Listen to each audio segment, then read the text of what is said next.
Escudella i carn d'olla solidàries per 8a vegada. Poble Unit va recaptar 3.120 euros en l'àpat benèfic que cada any impulsa per recaptar fons que es destinaran a la Marató de Trescat. En aquestes olles es van preparar 520 litres de sopa per a les 280 persones que van omplir la sala Muriel Casals.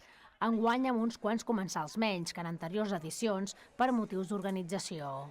Hem hagut de baixar una mica l'aforament per poder estar còmodes, perquè altres anys havíem anat més a màxims, però no podíem servir, no podíem passar bé, llavors hem decidit baixar un palet l'aforament per poder fer un servei més digne.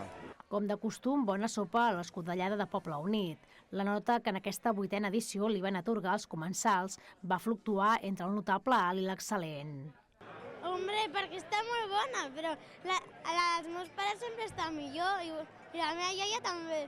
Està fet amb molt de carinyo, molt de mimo i es nota que avui és un dia de fer poble i més amb el tema de la marató. Jo, tranquil·lament, li tiro un 10. Un 9, perquè hem d'anar molt sovint a recollir una mica més de galets i això. Després de dinar a Habaneres i aquest bingo musical, també solidari, la recaptació del qual va completar els més de 3.000 euros a favor a la 34a Marató. Una jornada que es dedicarà a la divulgació i l'impuls de la recerca en càncer, una de les principals causes de mort a Catalunya i a tot el món.